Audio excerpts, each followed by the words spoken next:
I started as an older boy, working at the church, learning all my holy moves, doing some research, which led me to a cash box labeled Children's Fund.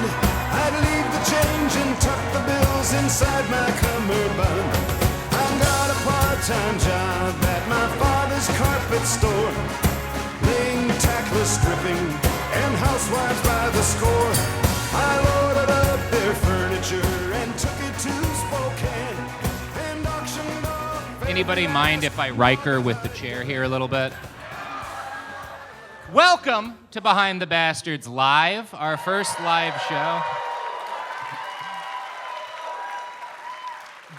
This is our first live show in a little while, because I don't like leaving the house and am a deranged shut-in who's increasingly losing his connection to the world and reality. Like a lot of people, presidents, for example. Before we get into the show today, I have a couple of very special people to introduce. First off, my producer and business partner, the inimitable Sophie Lichterman!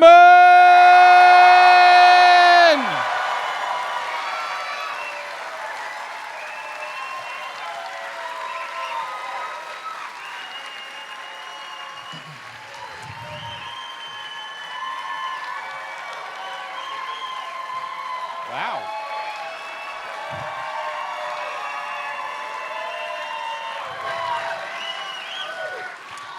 And then, of course, our guest for tonight, the host of Hood Politics and my good friend, Jason Petty, a.k.a. Prop.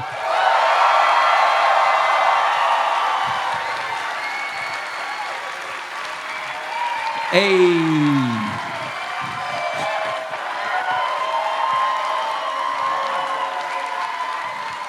Yeah, what's clackamassin'? You know what I'm saying? How y'all feeling? I've been planning that one all day, you know what I'm saying? Yeah. What's clackamassin'? We you know workshopped that. That was like $40,000 in development. Yep. Jay Leno's writers don't come cheap. At all. But worth it, obviously. Clearly. So welcome, everybody. Thank you for dealing with, the line, the security measures and stuff. I think for obvious reasons, we're all a little bit extra careful these days. Why, did something happen? No, not that I'm aware of. Oh, okay. So, we've got a special night planned for everybody. First, I want to thank all of you for coming out and supporting the Portland Defense Fund.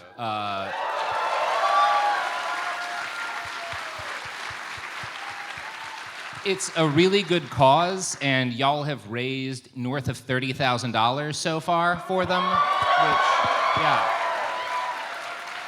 that goes a long way, and especially considering most of the people who need help with that. We're talking about like houseless folks. We're talking about people who have absolutely no access to resources.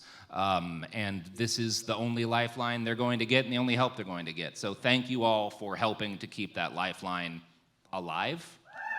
Round of applause for you. Yeah. Yeah, represent. Round of applause for everybody in the audience except one of you motherfuckers. They know who they are. Not you, Mom. Also, just a quick show of hands, because it's a gang of white people in here. It is Portland. It is Portland. If you got like a drip of melanin in you, can you make some noise real quick? I just want to see. Okay, you've got more than a drip, make some noise. You got a lot of it, make some noise. Okay, that's my section right there. Okay, just making sure. I was like, it's got to be at least 5 of y'all in here. You know. Prop, it's good that you introduced that, because our subject for these episodes... Hey, look, it's not a bit. We never know. Like, we never know what he's going to say. Wait. Before we start, should we give them the drinking game rules? We do have a drinking game. Yes, there are. We'll do so the drinking game rules are as follows. First off, be responsible. Don't drive, okay? Don't operate heavy machinery unless it seems like it would be really funny.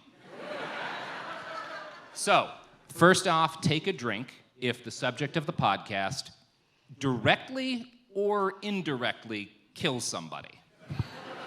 Second of all, if Prop goes, you know what I'm saying? No, Sophie, we can't legally. The people will die. I'm doing it. alcoholic poison. I'm trying to get y'all twisted. Yeah. You know what I'm saying? That's like know if- what I'm saying? Yeah. If Robert says right, take a shot. Second of all, what was second of all? No, I'm doing that one. Oh, God. No, that counted. Third is war crimes. Yeah, when there's a war crime committed, take a drink.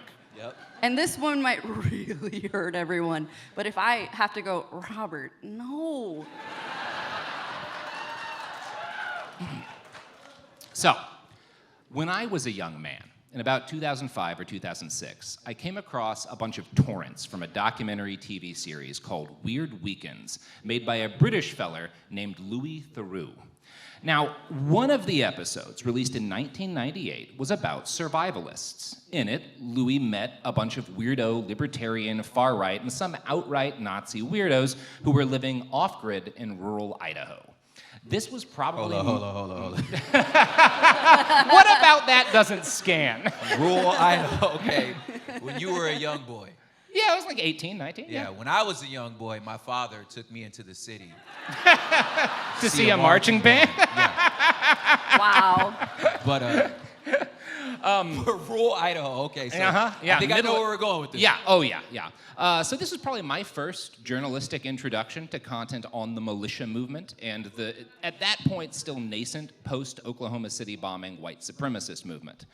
Much of the episode took place in an intentional community for these people named Almost Heaven, which was founded and operated by the subject of our episodes today, a famous figure in the right-wing underground named Bo Gritz. Yeah, we got some Bo knowers here. We got some Boites out this mug. Some Boers, yeah. Now, So the spot was called Almost Heaven. Almost Heaven. Almost, We'll okay. get to there at the end. Yeah, they were really close. Okay. Just like all those people who nearly got raptured, right? I mean, look. Almost. So, and by the way, Bo Gritz, the name is spelled Gritz, but it's pronounced Gritz. That's irritating. It is.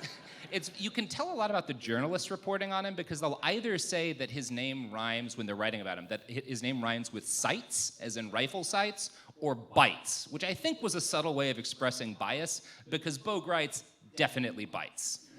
In like the late 90s sense of the word, when did that? Yeah, like bite me. Or Yeah, like bite me, right. like Yeah, bite yeah. me. So the main claim to fame that you'll find if you read anything on Bo is that he was the guy whose real life inspired the character John Rambo. He's the real Rambo. Rambo was based on him. Whoa, cool, right? That can't awesome. be true. Absolutely That can't not. be true. Absolutely not true. It's a partial true, right? If you've seen Rambo First Blood, the first Rambo movie, pretty good movie. It's about like a traumatized Vietnam veteran who gets abused by small town sheriffs like an hour and a half north of here. It's about like PTSD. Yeah, I was like, and- he's got severe PTSD yeah. in that mug. It's like not jingoistic at all. It's not a very pro-America movie. The sequel to Rambo First Blood, Rambo First Blood Part 2, because we used to know how to name things in this fucking country. It's also a very great Nintendo game, too. Yes, a banger, yes. The sequel, Rambo First Blood Part 2, was a very different movie. Instead of a traumatized veteran getting like abused by police and kind of losing his mind, John Rambo has to go refight the Vietnam War to go rescue a bunch of POWs as part of a secret Black Ops operation. And this is the thing that's based on Bo Gritz, right? So that's where we're building towards. So, James Bo Gritz, I don't know where the Bo came from. Don't ask me. I can't answer that for you. What was that? It's like white people. Y'all just be throwing names willy-nilly, you know what I'm saying? They don't get whiter because our man Bo was born January 18th, 1939 in Enid, Oklahoma. Yeah. This dude is just hitting all the notes. As a white kid from Oklahoma, that Oklahoma white people hit different. I will say this about Oklahoma white people. Now, we don't have much time, but I will say this. Where is this going? No, listen, y'all, like, Oklahoma white people know their way around a grill. that is true. Y'all can make some barbecue. Yeah. They be seasoning their food. Don't get in a car with them, though. Don't get in the car. So he was born January 18th, 1939, the only child to a family who was about to be deeply rocked by war. His father was an Army Air Corps pilot, and once the U.S. entered the big dub-dub-dose, he flew B-17s and was shot down over France in November of 1944. Bo was 5. An article by Art Harris in the Washington Post describes Bo as feeling as if his father died fighting the right war. Bo's going to be in Vietnam, so this is pretty easy to understand, right? Oh, okay. I was like, I right missed the good war by 2 wars, just 2 wars. Yeah. Jesus Christ. So, as a child, Bo worshipped his dad and seems to have never considered anything but a military career. And while his father had died over Europe, Bo fantasized, for whatever reason, about, well, I think there's one very clear reason, about fighting Japanese soldiers, right? His dad dies fighting the Nazis. Bo's always going to be real interested in fighting the Japanese. Here's a quote from Bo. "We had a big wheat field in front of my house, and I'd hide in there. I always saw myself in a jungle environment. There was a dirt runway, and I had a P-51 Mustang and lived in a grass hut with a brown woman. Every morning, I'd put on my leather jacket, get into my aircraft, and fly off to do combat against the enemy all day long." Yeah, he just said that. First off, you're 6. Like, wait. They live in a grass hut with a brown woman. First of all, hard agree. But also, It's the hut for me. it's the hut. The hut, you're hard agreeing on the hut, huh? The hut is the issue, yeah. Yeah, yeah, the hut's the issue. Okay. So, Bo spent a lot of time hiding in cover in his front porch with a BB gun, shooting at toys that he'd set up in the yard. One day, he shot a toy truck. The BB ricocheted and hit Bo in the eye. It was a bad enough injury. There's a weird right-wing militia guy thing of shooting yourself in the eye, if you remember the Oath Keepers founder, Stuart Rhodes, who really blasted the eye out there with a straight-up real gun. But anyway, Bo doesn't lose his eye. Otherwise, this would be a very different story. But he has to explain to the doctor what happens, and he just tells the doctor and he uses a slur for Japanese soldiers here, shot back, right? So wait, this but that's not what happened, all right? You just No. said he shot himself. Well, it ricocheted. It ricocheted. It back. ricocheted. Okay. I don't know if you want to count that as shooting himself. I do. It's bad gun safety, right? Can we say that? Yeah, Yeah, it counts. I mean, low key, like he kind of shot himself. Yeah, it's not a pattern yet, but it's weird that it happened twice with right-wing militia leaders, right? We're just waiting for one more of these guys to get their own eye, and then we, I don't know, No predicting get things. like a free coffee? Okay. Free coffee. I don't know. Bo was raised by his maternal grandparents, primarily. A fact which most of the articles I read about him, like in the Washington Post and stuff, just said he was raised by his grandparents. And I was like, but he had a mom. Where'd she go? So I had to go digging, and I found an old Parade magazine article from 1983 by Ovid Damaris, and this is what that article says. His mother, a pilot with the Women's Air Force service pilots, would later marry a master sergeant and remain with the occupation forces in Germany after the war. That's all they say. She just left. She was just like, I'm starting a new family. I'm sorry. Your dad's dead. This is kind of a wash. Gramps and Grandma are going to take care of you. I'm gone. They'll do a better job than me, kid. Yeah. Trust me, I intend to make that true. Aside from being abandoned, Bo had what you might call a normal life for a white boy in Oklahoma in the post-war period. He was in the Boy Scouts, he was in the Explorer Scouts, he did all the different scouting things you can do. But he also had significant behavioral issues. We don't know exactly why, but Bo was expelled from high school. It may have had something to do with what we might classify as compulsive law-breaking. The Post called him a self-styled juvenile prankster, which is a term that people who grow up to be law and order conservatives use to describe the crimes they committed as kids, so that they're different from hoodlums, right? You're not a hoodlum. You're precocious. You're precociously stealing people's cars or whatever, right? Yeah. Must be nice. He also claims to... It must be nice to be precocious. Right, I tell you what, to get boy. to be precocious? Dang, lucky. Yeah. So Bo stole cars and motorcycles. Precocious. Precocious. Yeah. Yo, He's just an excitable boy. Since you were listening to some Warren Zevon on the way in. There we go. He threw fireworks in school to disrupt events and assemblies. That one does sound fun. He describes himself from this time as right out of American Graffiti and a tough guy.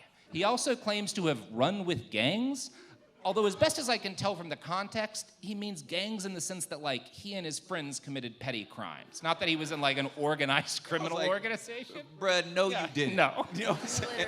You and your friends drunkenly stole a motorcycle. Yes, Yeah. in Enid, Oklahoma, sir. Tell me what turf you work Yeah. in. You ran the one stop sign. Yes. Yeah. So once he was kicked out of high school, his caregivers sent him to Fork Union Military Academy in Virginia. Hilariously, in early interviews, like the one with Parade magazine, he told reporters that he chose to attend military school instead of going to high school. This is not true. I don't know why he would do that, because I'm like, I feel like it fits the mystique of like, you know, Yeah. like a militia guy. I got kicked out, sent to military. Right. Like, I had a little more hardcore than I chose. Yeah, like, I come wanted on, to go fam. to military. No, it was that or go to ROTC jail. Head ass. Like, nah, bro, like, get kicked out. I thought you ran with a gang, homie. You know what I'm saying? Like, you was in a gang, you feel me? Like, yeah.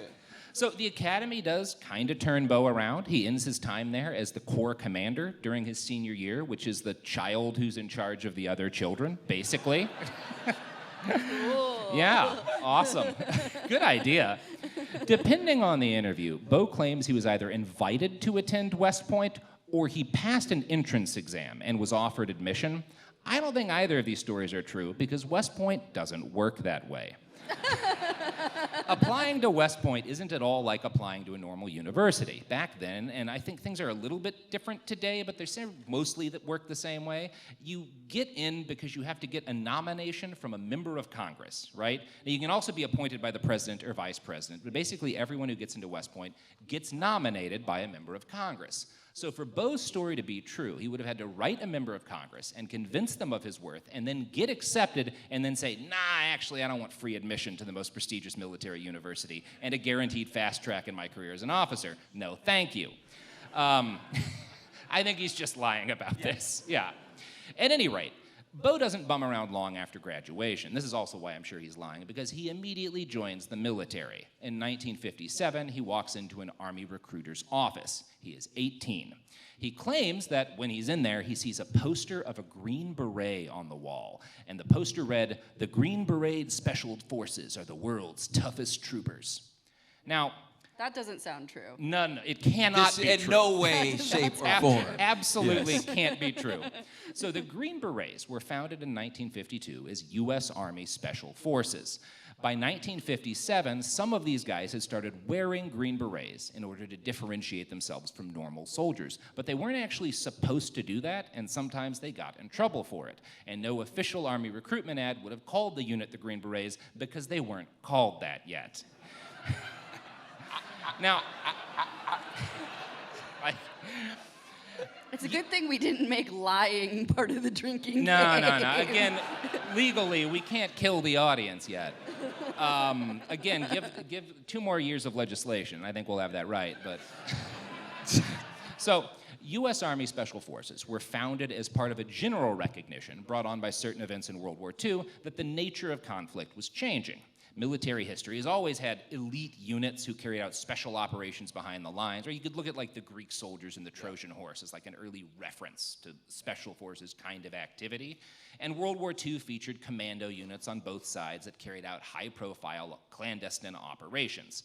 So the U.S. Special Forces began as an attempt to systematize the training and deployment of such commando teams for the first time. The idea initially with these guys was that they're not like Navy SEALs are today, right? Mm-hmm. The idea with the special forces that become Green Berets is that they would be stay-behind guerrilla units in the event of a hot war with the Soviet Union.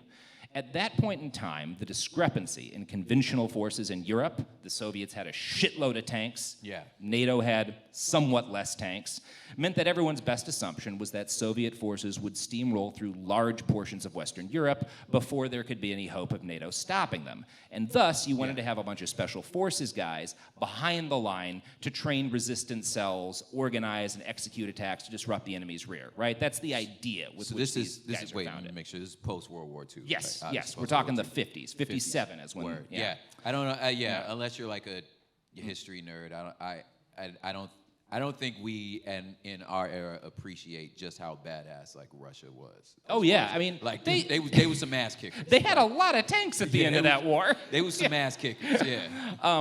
So in 1957, when Bo first claims to have seen that poster he definitely didn't see, that was the first year that Green Berets were deployed to Vietnam. So again, there wasn't like anything to brag about them doing yet. Like they have a reputation now for doing all sorts of crazy shit, but they had just started going to Vietnam, which I think was their first official combat deployment. If you've ever heard that U.S. involvement in Vietnam started with U.S. advisors going over to train the South Vietnamese army, that's at least like a big chunk of what they're talking about are what becomes the Green Berets. Yeah. So Bo's version of the story, which definitely isn't true, is that he asks the army recruiter, what do the Green Berets do? And that guy answers, they go out in the woods, live off bark and lizards, snoop around, blow up bridges, and garrote people. They live in huts with brown women. Yeah. And Bo immediately responds, that's for me. Again, they've only ever been deployed before Vietnam to Europe. They're not eating lizards. No, they're not. In fucking Italy? Like, I'm sorry. That's not what they weren't famous for anything at this point of time. Certainly not this. I kind of doubt he was thinking at all about the Green Berets when he enlisted. The unit didn't even officially start wearing Green Berets until 1961, when President Kennedy made it a part of their uniform. In 1957, U.S. Special Forces hadn't really done anything special yet. Their first, I already said that. Anyway, that interview with Parade goes on. Quote, although they only accepted sergeants and above, Bo was admitted contingent on his passing all the schools. These included regular basic training, advanced individual training, parachute and special forces courses that teach unconventional warfare. And again, I mean, that's true about the things you have to do to be a Green Beret, but I don't think Bo entered with any special deal because he has a normal military career for years before he gets into the Green Berets. And in fact, he gets, this is wild, court-martialed twice in basic training. See, I was going listen. I was going to say Twice. I was going to say he was thinking what most recruits think, which is poverty. Right. Like, you know, I want some money. I'm poor. Yeah. You gonna pay for school. You gonna give me somewhere to live. They're basically gonna give me socialism. I'm gonna go into the army.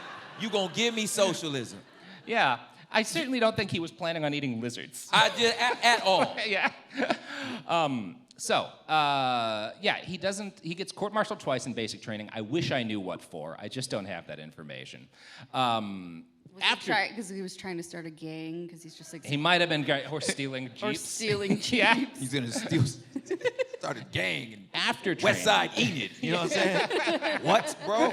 I mean, ironically, U.S. Special Forces today often operate exactly like They're a gang. That's why they made that running show. illegal drugs and murdering other Special Forces guys who find them running illegal drugs. Who knew? Yeah. That actually, a Green Beret got murdered by some Navy SEALs a couple years ago as a result of a bunch of drug shit. Fun story. Anyway. America. We'll talk about them later. Christ. After basic training, Bo was recommended to go to officer candidate school. And this is interesting. I don't know why he got picked out. It's fairly rare for that to happen because he didn't have any college experience, but he passes. He gets commissioned as a second lieutenant. And somewhere around this time, also in 1957, he marries his first wife, Dolores Benedetti.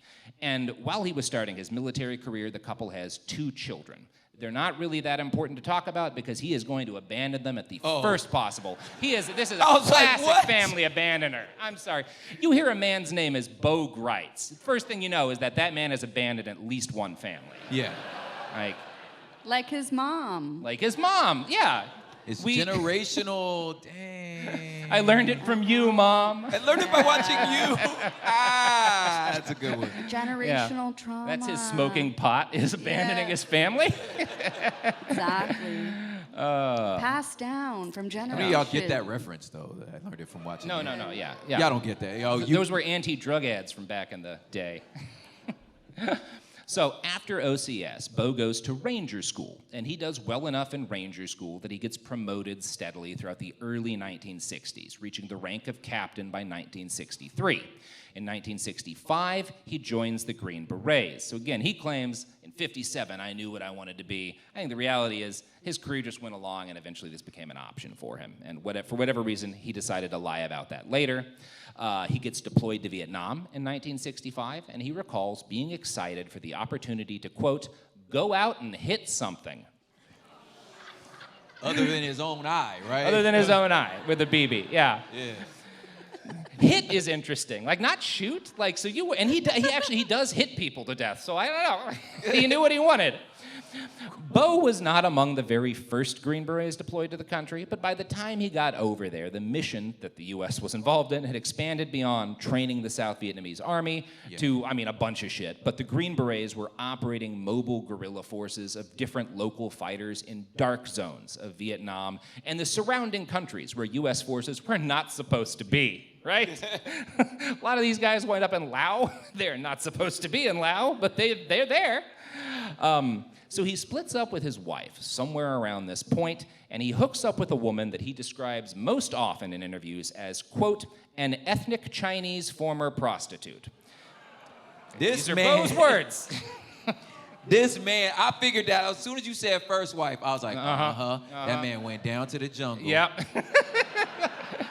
And he was like, yo, they come like this? Like, yeah. And he's always really specific about the ethnic Chinese part, I think just because he didn't want anyone to think he had, married a Vietnamese woman. Like, that was very important to Bo for reasons that I probably don't need to get into. Also, I'm guessing she wasn't a former prostitute when they met. That's just my theory here. But given that he's a soldier in Vietnam in 1965... but at least he was supporting sex workers. He was, yeah. Oh, yeah. We stand, yeah. Listen, man, there's always some sort of redeeming quality. There you go. Low bar for this one, though. Low bar. Low bar for Bo here, you know? Yeah, this will be, yeah. So, one thing you got to give Bo, other than that, is that he was very good at being a Green Beret. He's, in fact, one of the best to ever do it. He claims to be the most highly decorated Green Beret commander of the entire war, and this is probably true. He ultimately received more than 60 citations for valor, including both silver and bronze stars. Bo's descriptions of his time in Vietnam are harrowing reading. At one point, a Viet Cong fighter rises up out of a tunnel and tries to shoot him at point-blank range, and Gritz only survives because the ammunition in the man's weapon was bad and failed to fire. One of the stories we get of Bo comes from General William Westmoreland's memoirs. And if you know Westmoreland, he was like, if you're going to blame Vietnam on a military leader in the U.S., Westmoreland's the guy you blame, right? I think there's a couple of guys ahead of him, like LBJ and whatnot, but Westmoreland is responsible for a lot of why Vietnam is the fucking nightmare that it is, right?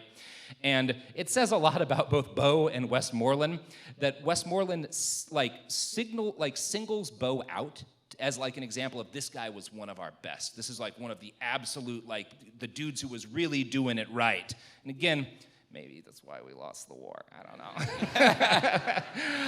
know. Is this your key? So Westmoreland writes in detail about one of Bo's missions, which is this U.S. spy plane has crashed in the Cambodian jungle, right? Now, writing for the Washington Post, Art Harris summarizes, Washington was desperate to retrieve the black box containing top-secret codes. It had failed to self-destruct. If it got into VC hands, Moscow might be the next step.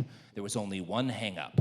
Nobody knew exactly where the plane was. Choppers dropped off Gritz and his team, and they fanned out on foot, hacking their way through vines, snaking along elephant trails, setting booby traps to protect their rear, ambushing and getting ambushed. On the fourth day out, around Christmas of 1966, they stumbled on the U-2 wreckage.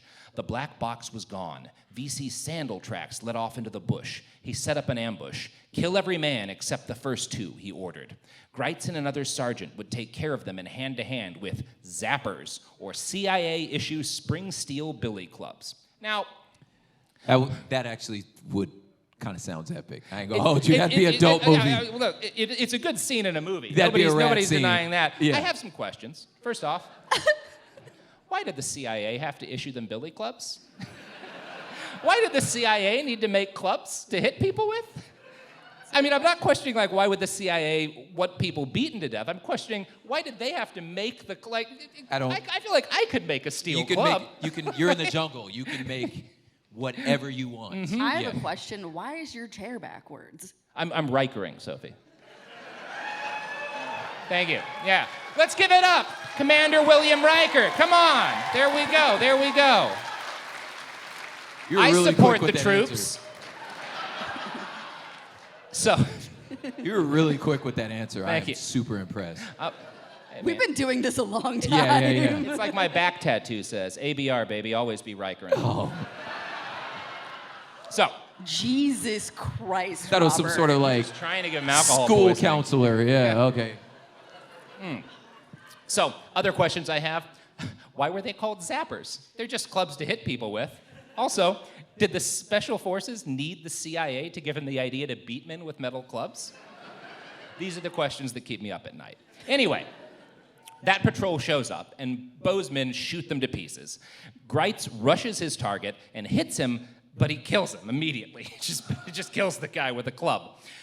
There is a prisoner that they've taken, but he's defiant, and so he had to be executed. And here's where you can drink your first war crime drink, because Okay, here we you are go. not supposed to execute prisoners. Because they're defiant. Defiant, yes. Pissed that you killed his friends and captured Yeah. him? That's pretty natural. He ain't Anyway. gonna tell us nothing. Go on, Yeah. kill him. Now, Dang. get ready for another war crimes drink, because Gritz was forced. Both the guys they tried to take alive, they have now killed. But one of the wounded the Viet Cong fighters that they had thought they'd killed was just wounded, right? And so they decide to convince this guy to help them. And they do that by, they use a mirror to show him the shrapnel embedded in the back of his skull. And they're like, hey man, you need medical attention right away, and we can't give it to you unless you help us out. So if you don't help us, you're dead, right? So this guy agrees to lead them to the base where the black box had been taken, and to make sure that he abided by the terms of the deal, Bo attaches C4 to the prisoner's neck and uses a detonation cord as a leash to walk him around. Let's have another war crime drink now. Yeah, that's your. Wow. Again, you're not supposed to do this. I was finna. One of my questions, as soon as he said kill everybody but two of them, Mm-hmm. I was like, okay, so how do you know which two? Because you might have killed the one that was ready to snitch. You know what I'm saying? But you don't know that if you just walk You're up just and guessing. be like, I'm just gonna pick the two. You know what I'm saying? Part of Green Beret training is learning, like, what guy looks like he's best at talking. Don't shoot him as much. Which one of y'all look like some snitches? You Just know what I'm saying? grenade that guy a little bit. He looks like he's got a talking mouth. Yeah. So, Hey, homie, you got somebody back home you love? Okay, cool. Keep him alive, 'cause he gonna snitch. He yeah, that gonna guy looks like snitch. he's got a family. You got a family, you finna snitch. You don't know nobody. You can kill him. So, again, several war crimes down here, but the mission is Hood, successful. y'all. I'm sorry, I'm from the hood. I don't know why You all right? I know stuff like that. I'm sorry. Anyway, go ahead. So the mission succeeds, which is why Westmoreland writes proudly about it in his memoir. Even though I might be like, maybe don't highlight all the war crimes. I don't know Maybe. if I'm given notes, right? Which I'm not. So the whole thing highlights an important fact, right? Which is that modern American worship of Special Forces operators begins as a distraction, right? That's why Westmoreland is talking about this, devotes so much time to it, and that's why Bo is going to get, that's why the Rambo movies are such a big deal, right? Is because after Vietnam, Americans are pretty clear, we're not getting into good wars anymore. Like that one time, like that was pretty fun, and it seems like a lot less fun these days. But we have these guys who are really well trained to do all this cool stuff, and they look awesome, and like they can do really impressive things. They're not winning us wars. Like him finding this black box didn't help Vietnam. Like the war still didn't go very well. It was also the last one we had was a pretty clear, like good versus evil type vibe. Right, the whole World War II thing. I was You're not like, doing that's that a pretty anymore. easy one. This one, you like, why is we there again? So the wars What we are doing over messier, there? Yeah. and we're not winning. So people are like, it becomes a lot easier. Like, well, let's celebrate how cool these guys are, right? In lieu of celebrating, the good cause that we're doing, or like the fact that the war has gone very well, And so Bo is kind of at the very first wave of Special Forces obsession in the United States, which is something that has really like come to a head during the global war on terror, right? If you look at like movies set in that period of time, they're a lot likelier to focus on like a Special Forces unit because you can have them do some some kind of rad, cool-looking mission and sort of ignore that, like, well, that everything else was a lot messier and didn't work quite as well. There's You also know? a- But Zero Dark 30, hey! Yeah. There's Yeah. also like I don't want to belabor this point too long, but I think that there's a good way as far as like some of the science I use for like social commentary or even, you know, when I did teach high school, was like, you always know what's going on. If you want to understand what was going on in a time period, just look at who the villain was in a movie. You know what I'm saying? Oh, yeah. And like this one, so right now, like every show, streaming show, every action movie right now, what's the villain? A tech billionaire. Yeah, oh yeah. You see what I'm saying? Yeah, yeah. Right, you know what I'm saying? But before that, you know, before that, it was like some sort of sort of Middle Eastern terrorist, you know what I'm saying? So like you always know what's going on in the world. You had a lot of late 90s, right before 9/11, a lot of like Rob, militia, you're literally Nazi trying kind to of kill guys. me. Yeah, Huh? after OKC. You're trying to kill us. Oh, you I know said, what you know I'm what I'm saying? saying? See? Like 7 times. So anyway, I apologize. I'm bringing up the special forces stuff just to kind of set the zeitgeist, right? Which is that Bo is going to really benefit personally in his celebrity from the idea that Americans have kind of switched gears to like, so what if we don't win wars anymore? We look really cool while we're losing, you know?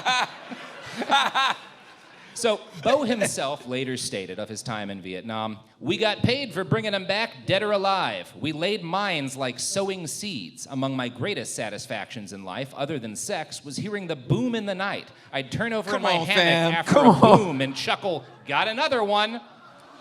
Cool guy. Cool guy. Cool Come guy. Other than sex, I'm glad he let us know that, you know? Listen, Yeah. that's a bar, Bo. Thanks. Thanks, Bo. So no When I amount- make the joke that men used to go to war, I didn't mean Yeah. this guy. Yeah, I mean, Jesus. unfortunately.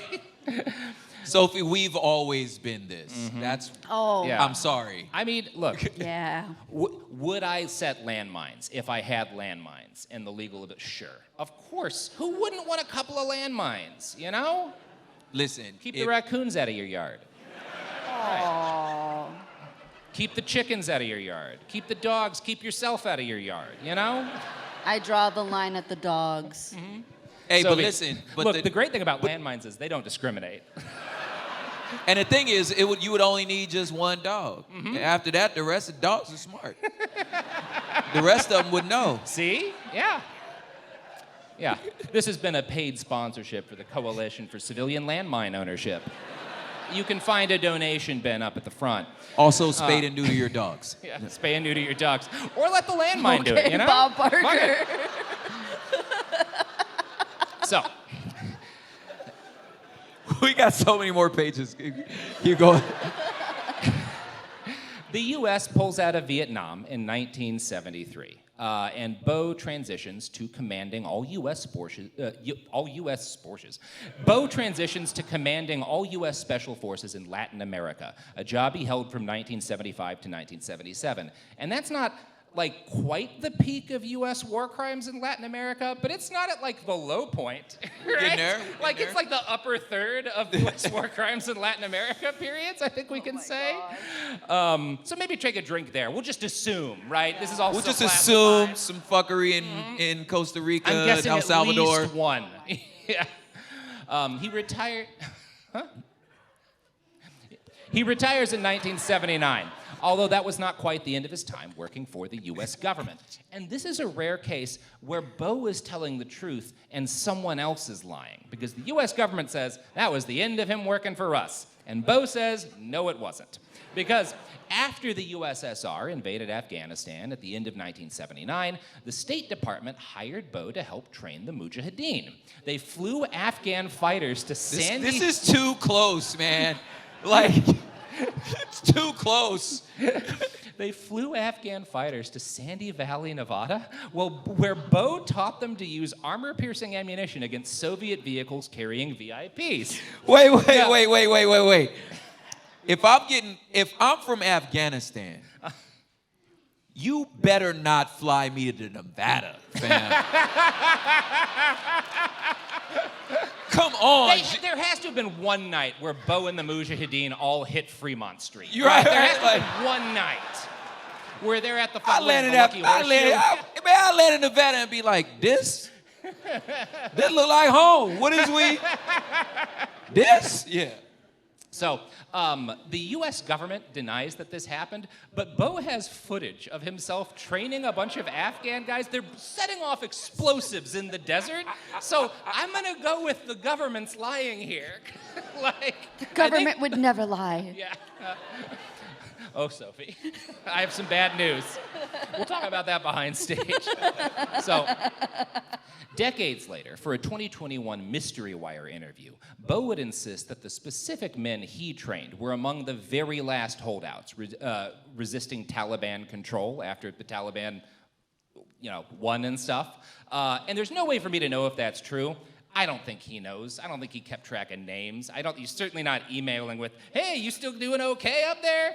I think he just needed to tell himself that or wanted to tell the news that to sound cool. Anyway, another thing Bo needed to tell himself was that the US government had left behind a huge number of his comrades in Vietnam.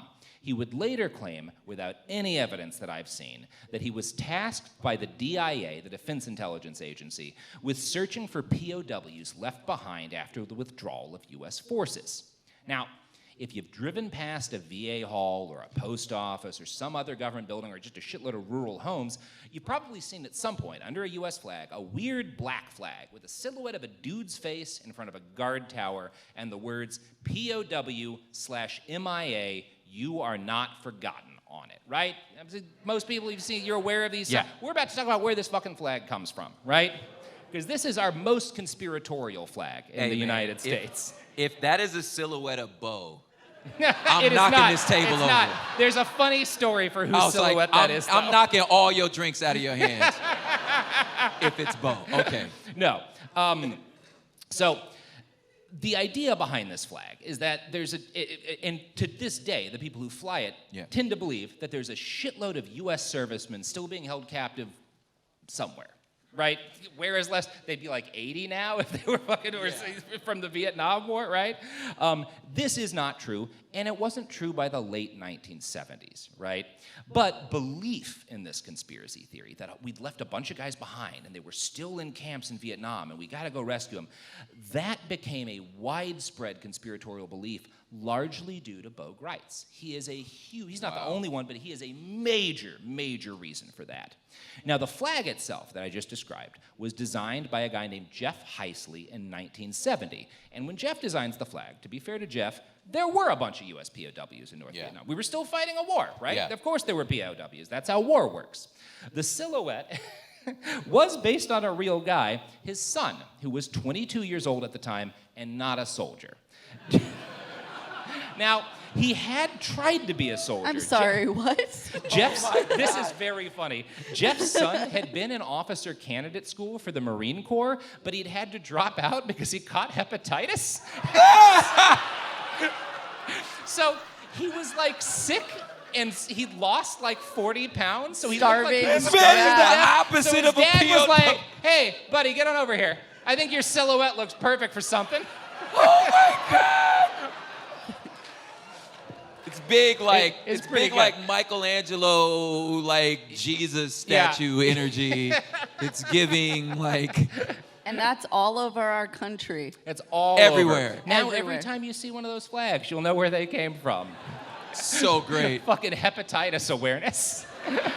So, So before great. Nixon got elected, we So didn't great. use the terms POW/MIA, right? I mean, the POW existed as a term, but that was not what the military used officially. The terms used were KIA/BNR, which meant killed in action, body not recovered, right? Right. And this was the term for, this was not the term for, if we knew someone was a POW, you'd call them a POW. Yeah. This was the term for guys who disappeared and we don't know that they died. Don't know what We don't know what Sure. happened. And most of these guys they'd just been, they'd been blown up or something. There was not enough left to do a positive identity. Yeah.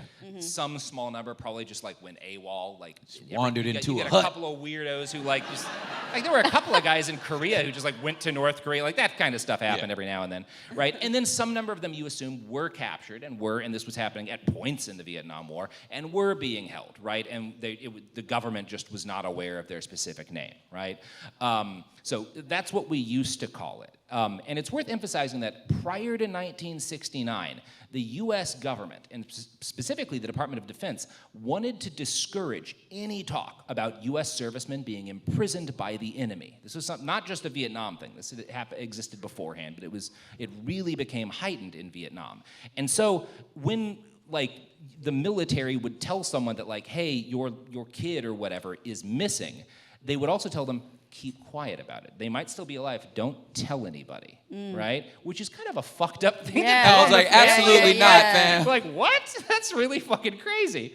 Per an article in Time by Heath Lee, quote, if the women dared to discuss it, their government warned them, the men might be badly treated or even executed. With this heavy burden to bear, the women were supposed to go about their daily existence, telling no one what they were up against. Supposedly, this would help bring the men back home safely. The policy, yeah, what is the... How? This policy had been applied to prisoners and missing troops in previous wars and was one President Lyndon B. Johnson would adhere to during the Vietnam War. The U.S. government tried to use its well-worn template of quiet diplomacy to reason with the North Vietnamese. Now, this is very fucked up, and you might think that it's a good thing that the Nixon administration changed course and well, at least now we're admitting these guys are captured or missing, right? That's an improvement over telling their families to lie, right? But this is Dick Nixon we're talking about. Oh, it's hold up, yeah. This change was not made out of compassion. It was made for an even more fucked up reason. As H. Bruce Franklin outlines in his book MIA, Myth-Making in America, which is a great book about this exact subject, the Nixon administration changed courses because they wanted to get Americans to back a disastrous war, right? They wanted to build support for Vietnam, which was fading. And in May of 1969, Defense Secretary Melvin Laird admitted for the first time that some 1,300 Americans were MIA and as many as half might be POWs. And this is when the use of the term really changed. As Nathan Smith summarized in an article for The Outline, this transformed the war from a political issue into a humanitarian one, trading public support for sympathy. It didn't matter why we were there in the first place. Our boys were there, and by God, we were going to do anything to get our boys home, right? So people are wondering why we're there. I feel like okay, far be it for me to try to tell the U.S. government how to do their branding and marketing pitches. I just feel like for you to tell me in a war I already didn't want to be in, now you admitting what we already knew, which is Earl's son ain't came home yet, while everybody else's son came. So now you want to admit it, and you telling me that's a justification for your... Well, yeah, look. I would be like, my G, it sound to me like we shouldn't have never fucking been there. Maybe my son would be home. I'm sorry. No, I know you're angry. I know you're angry that all these people are dying. Yeah, and that we're fighting this war. But look, we have to keep fighting the war. Otherwise, the guys that we sent to the war might not come home from the war. Don't make no damn sense, See, sir. Logic, there's a lot of logic there. Don't make no damn sense. I'm just saying maybe you should stop fighting the war. Maybe we should have stopped. You can't be a prisoner of a war that ain't happening, sir. I bet if we left, they'd give the guys back. I bet you if we left. Anyway. Because they probably don't want to keep them. Look, and at this point, that winning them? And at this point, you know what I'm saying? Yeah. So, the first group to prove how much money there is in this newly created conspiracy theory was a student organization, VIVA, or Voices in Vital America. One of the worst acronyms I've My ever heard. God. Just as a heads up. Just fucking dog shit. Not at all. Now, Viva started out selling nickel bracelets in the early 1970s with the names of missing servicemen engraved in them. Celebrities would buy one to be spotted supporting the troops and giving something back It's like Lance without Armstrong. doing anything. Yes. Live strong. Right, yes. Live strong, only pro-war. Yeah.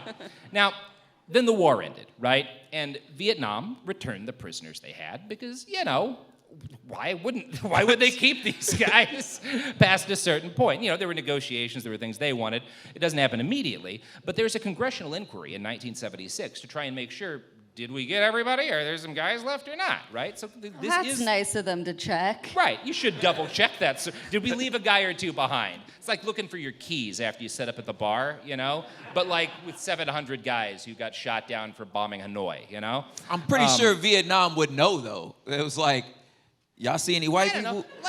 Look, do my friends always notice if I lose my wallet in their couch? Yeah. Pilots are a lot like that. Listen.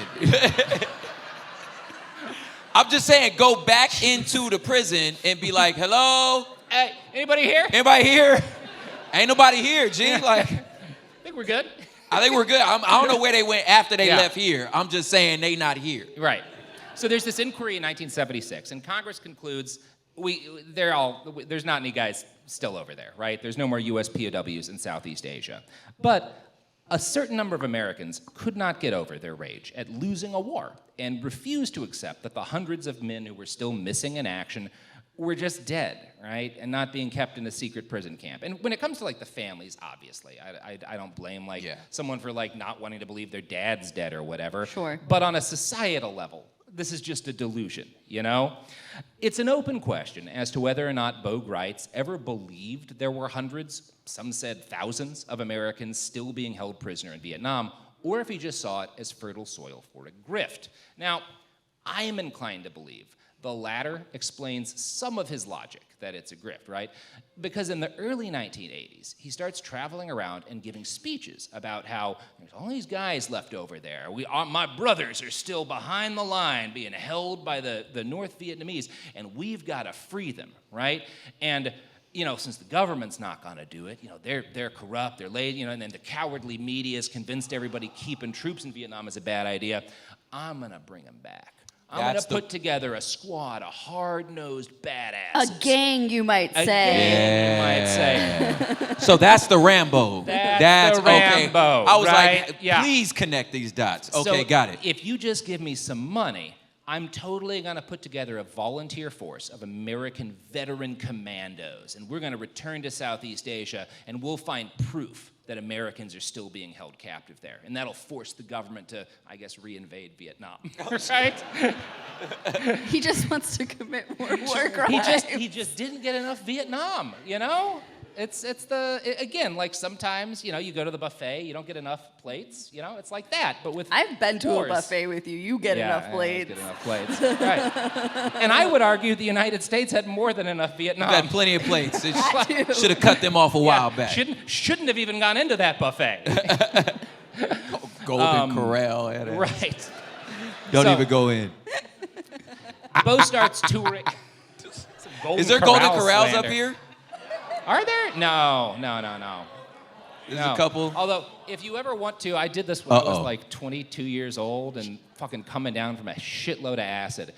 Like, you and your equally young, equally coming down on acid friends coming to a Golden Corral at 6 in the morning because you haven't slept the night before, the looks you get from the Golden Corral regulars, beautiful. Beautiful experience. I recommend it to everyone. The show is not sponsored by Golden Corral, but maybe it should be. Yet.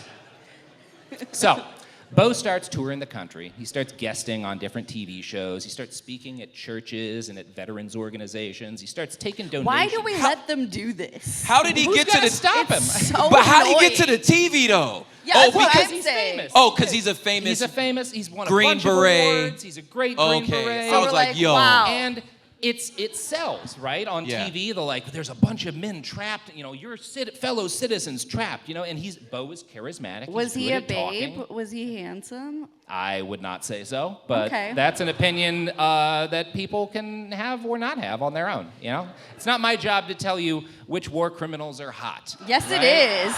Look, I okay, beg to differ. okay, That's okay. literally your job. Do I have a short list of really hot war criminals? Listen, Yeah. at this point, Yes. were we at home, you would have pulled up some sort of picture He has a that we would try to slideshow on his describe computer. on the pod. You cut that. You forced me to cut that 28-minute digression out of the Pol Pot episodes. So I don't know what to do. I'm sorry.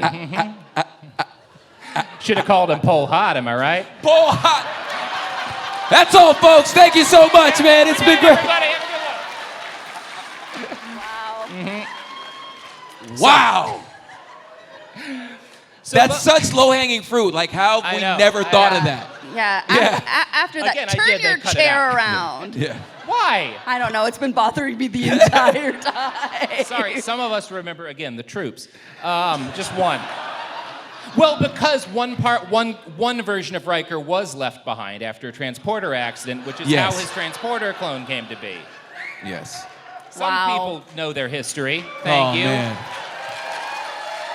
Oh, man. Clap for him. Yeah. This is yeah, wonderful. let's give a real big round of applause for the Riker that joined the McKee. There we go. Yeah. Big Reich. Bro. Okay. All right. So, This is madness. Bo starts touring. He goes all around. He's taking donations. He's given lots of interviews. He's getting on TV all the time. And he's telling stories about his time in Vietnam to get, like, the saddest stories he has, right? Because the more emotional people are, the more willing they are to give him money for this stupid shit. And his favorite go-to story is the tale of a real guy, Sergeant George Hoagland. George was a Green Beret, a comrade, who Gritz said had been wounded during an ambush. And so Gritz says, Hoagland gets wounded, and me and some other guys, we have to run back, and we're trying to rescue him, right? And Hoagland, being such a hero, realizes that his teammates are going to die in this ambush if they try to save him. And so, in an act of utter selflessness, Hoagland puts his own AR-15 to his head and, quote, pulled the trigger, eliminating the need for us to be there. That's what Bo says. Now, this would What actually happened? certainly be a shocking and sobering story of sacrifice, if any of it were even slightly true. Yeah. Now, the problem is, Bo has chosen to lie about a real dude who really died and who he had not served with, but other guys had. Most of the press, for a long time, he gets away with this because most journalists are like, well, he's a Green Beret, he must be telling the truth. He wouldn't lie about another Green Beret. That'd be fucked up. Thankfully, the Washington Post was still a real newspaper back in the 80s. Dang. And Art Harris reached out to Chuck Heiner, who was one of two members of Hoagland's squad who survived the actual ambush that killed Hoagland. And Heiner claimed, quote, Gritz wasn't even on that goddamn team. I was with George when he died. He just got blown away. Must have taken 150 rounds. Very dead. Damn. Yeah, that's a lot of dead. They were I not mean, taking that's sad chances. enough. They were not taking chances. Yeah, right. Yeah. That's pretty bad. Now, this is the kind of lie that shouldn't have even taken an interview to bust. My first thing would have been like, wait, so this guy got wounded and then he shot himself in the head with an AR-15? Like, for one thing, they usually have, like, pistols. Right? Seems a little overkill. It's just weird that he'd lie about this specifically, right? And I think the weirdness. But like, why? You have That's a real good stories. question. You have Well, that's such a good good question. stories already. Yeah. Because I men think- lie. Men lie. And Bo is a compulsive liar, right? Like, he's someone who absolutely cannot control it. And what matters most to him isn't the truth. It's continuing to live as if he were a movie protagonist, long after he'd gotten too old and slow to continue shooting people for the government. Now, folks, we're going to continue this story. Don't you worry. And we're going to continue and conclude with a Q&A to let you guys ask some questions and whatnot. But we're going to take an intermission because that's a thing that we do here. So go get yourself a drink, use the restroom, buy some T-shirts. There's merch, T-shirts, stickers, merch to support the Portland Defense Fund. And then in a couple of minutes, we will come back and we will learn more about Bo Gritz, who I think is going to become a good guy by the end of this. I don't remember the remaining 5 pages of the script, but Turns I out think it's a well. Christmas Yeah. episode. Who knew? Yeah.